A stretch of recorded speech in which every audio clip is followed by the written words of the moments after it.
Looms వస్త్ర పరిశ్రమ మరియు అనుబంధ పరిశ్రమ సభ్యులు రాజన్న సిరిసిల్ల జిల్లా కలెక్టర్ కార్యాలయం ముందు నిరసన చేపట్టారు. ఈ సందర్భంగా వారు మాట్లాడుతూ సిరిసిల్ల పవర్ లూమ్స్ కార్మికులకు నిరంతరం ఉపాధి కల్పించి వారిని ఆదుకోవాలని అన్నారు. అనంతరం జిల్లా కలెక్టర్ సందీప్ కుమార్ ని కలిసి తమ సమస్యలను వెంటనే పరిష్కరించాలని కోరుతూ వినతి పత్రం అందజేశారు.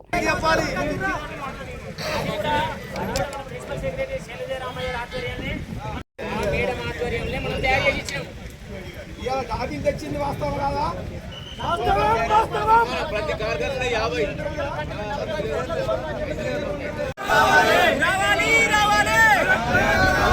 విద్యుత్ సమస్యను విద్యుత్ సమస్యను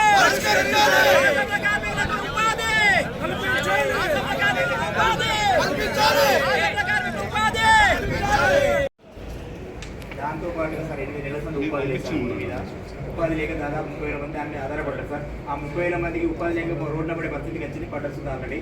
దాదాపు మీ దృష్టి తీసుకొచ్చాం సార్. ప్రజావంత సుధా 700 మంది ఉచిత కరెంట్ కావాలని చెప్పి అదృష్టం పెట్టుకున్నాం సార్. దాని గురించి మీరు ఇంతవరకు దాని గురించి చర్య చేసుకోలేదు సార్. మార్చి అదొకటి. ఈ థర్డ్ కేటగిరీ ఉన్నదాన్ని మళ్ళీ ఫోర్త్కి మార్చి యథావిధిగా చేస్తే ఇది వచ్చేటప్పటికి యూనిట్స్ ఇంత ఖర్చు అయినాయి. మా సిరిసిల్ల పవర్ లూమ్స్ అన్ని కలిసి కూడా 5,000 చిల్లర అయితే ఇంత ఖర్చు అయింది పోయిన సంవత్సరం. ఇప్పటికి వచ్చే వరకు ఇంత అయింది. 8 లక్షల యూనిట్లు. ఇది కూడా చాలా తక్కువ నడిచినాయి. ఇప్పుడు 25 lakhs 8 lakhs పెద్ద తేడా సార్. మీకు ఫస్ట్ ఆఫ్ ఆల్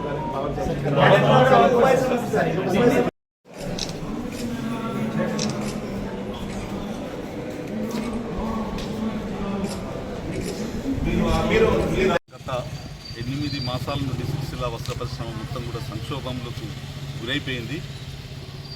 ముఖ్యంగా సిరిసిల్లాలో ఉన్నటువంటి ఈ సెస్ వారు విద్యుత్ సంస్థ వాళ్ళు ఈ గతంలో ఉన్నటువంటి 4th కేటగిరీ మీటర్లను 3rd కేటగిరీ మార్చడం, దానివల్ల మొత్తం దాదాపు ఒక 2-3 నుంచి 3,000 పవర్ లూమ్స్ తుక్కు కింద అమ్ముకోవాల్సిన పరిస్థితి ఏర్పడ్డది. ఈ సమస్య పరిష్కారం చేయాలని చెప్పనేసి మేము ప్రభుత్వం దగ్గరికి విన్నవించుకున్నా కూడా వాళ్ళు నిర్లక్ష్యంగా వ్యవహరిస్తున్నారు. సమస్య పరిష్కారం లేదు. గత 4-5 సంవత్సరాల నుంచి గత ప్రభుత్వం సిరిసిల్ల వస్త్ర పరిశ్రమకు సుమారుగా 10 కోట్ల మీటర్ల క్లాత్ ఆర్డర్ ఇచ్చింది. మేము తయారు చేసి ఇచ్చినాము. ఈ ప్రభుత్వం ఇప్పుడు వచ్చిన తర్వాత అంతకంటే ఎక్కువ మేలైనటువంటి ఆర్డర్లు ఇస్తామని చెప్పడం జరిగింది. అయినా కూడా వాళ్ళు ఆర్డర్లు ఇచ్చినవి 10 లక్షల మీటర్లు, 12 లక్షల మీటర్లు మాత్రమే. అది ఆ 10 లక్షలు 12 లక్షల మీటర్లు సిరిసిల్ల వస్త్ర పరిశ్రమకు 2 రోజులు 3 రోజుల పని మాత్రమే. ఈ ఆర్డర్లు అనేది వాళ్ళు గత ప్రభుత్వం కంటే ఎక్కువ ఇస్తా అన్నటువంటి హామీని నిలబెట్టుకోవాలి, పరిశ్రమను కాపాడాలి, విద్యుత్ సమస్యను పరిష్కరించాలి. విద్యుత్ ఏదైతుందో గత 30 ఏళ్ళ నుంచి ఉన్నదాన్ని సెస్ వాళ్ళు దౌర్జన్యంగా మా మీటర్లను మీరు నిబంధనల ప్రకారం లేవని చెప్పనేసి 10 HPల కంటే ఎక్కువ ఉన్నాయని చెప్పి ఈ 3rd కేటగిరీకి మార్చుతూ లక్షలాది రూపాయలు బిల్లులు వేస్తూ మా యొక్క పరిశ్రమలను మూసివేయడానికి కారకులైనరు. ప్రభుత్వం కూడా దీన్ని గమనించి ఈ ఇబ్బందులను తొలగించాలని మేము కోరుతున్నాం. గత ప్రభుత్వానికంటే ఎక్కువ ఇచ్చే విధంగా మాకు ఏర్పాటు చేసి పరిశ్రమను ఆదుకోవాలి, మా యొక్క కార్మికులను ఆదుకోవాలి, ఆసాములను ఆదుకోవాలి, ఈ యొక్క యజమానులను పరిశ్రమను కాపాడాలని కోరుతున్నాం. మీడియా మిత్రులకు నమస్కారం. సిరిసిల్లాలో గత 8 మాసాలుగా నేతన్నలకు, ఆసాములకు, కార్మికులకు, అదేవిధంగా యజమానులకు ఎవరికి కూడా ఉపాధి లేక రోడ్డున పడ్డటువంటి పరిస్థితి కనబడతా ఉంది. గత ప్రభుత్వం ఇచ్చినటువంటి ఏదైతే ఆర్డర్లు ఉన్నాయో వాటికి సంబంధించిన బకాయిలు కూడా ఈ ప్రభుత్వం వచ్చిన తర్వాత ఆ బకాయిలు కూడా అలాగే ఉండిపోయినాయి. ఇంకా కూడా దాదాపు 170 నుంచి 180 కోట్ల రూపాయల బకాయిలు సిరిసిల్లాలో ఉన్నటువంటి నేతన్నలకు వచ్చేటువంటి అవకాశాలు ఉన్నాయి. అదేవిధంగా సిరిసిల్లాలో గత ప్రభుత్వం ఏదైతే బతుకమ్మ చీరలు ఆర్డర్ ఇచ్చారో ఆ ఇచ్చినటువంటి ఆర్డర్లను ఇప్పుడు గౌరవ ముఖ్యమంత్రి గారు, అదేవిధంగా సంబంధిత మంత్రి గారు, ఇంకా పొన్నం ప్రభాకర్ గారు కూడా ఏమన్నారంటే మొన్నటికి మొన్న మనకు మన మార్కండేయ జయంతి కంటే ముందు మీకు గత ప్రభుత్వం ఏదైతే ఆర్డర్లు ఇచ్చిందో దానికంటే 1 మీటర్ ఎక్కువనే ఇస్తాం, ₹1 ఎక్కువనే ఇస్తామని చెప్పేసి మాకు స్పష్టంగా హామీ ఇవ్వడం జరిగింది. వారు ఇచ్చినటువంటి హామీని వారు మర్చిపోయారు. దయచేసి అయ్యా మంత్రి గారు, మా సిరిసిల్లాలో ఉన్నటువంటి నేతన్నల బాధను అర్థం చేసుకోండి. నేతన్నల కుటుంబాలు రోడ్ల పడ్డాయి. పని లేక ఆకలి చావులతో అందరూ కూడా ఆత్మహత్యలు చేసుకునేటువంటి పరిస్థితి కనబడతా ఉంది. అయ్యా మీరు మా సిరిసిల్ల ఆసాంలో గత ప్రభుత్వం ఏదైతే ఇచ్చిందో ఆ ప్రభుత్వ ఆర్డర్లు ఇచ్చి ఉపాధి కల్పించి సిరిసిల్లాలో ఉన్నటువంటి నేతన్నలను, వారి కుటుంబాలను కాపాడాలని చెప్పేసి మేము ఈ సందర్భంగా కోరుకుంటున్నాం. అదేవిధంగా రైతన్న ఏదైతే ఉందో దేశానికి వెన్నెముక రైతన్న, దాని తర్వాత మానం కాపాడే నేతన్న ఇవాళ ఉపాధి లేక చావే శరణ్యం అంటూ ఇవాళ బతుకు జీవుడా అని చెప్పేసి ఉపాధి కల్పన కోసం ఎక్కడెక్కడికో వలస వెళ్ళేటువంటి పరిస్థితి కనబడతా ఉంది.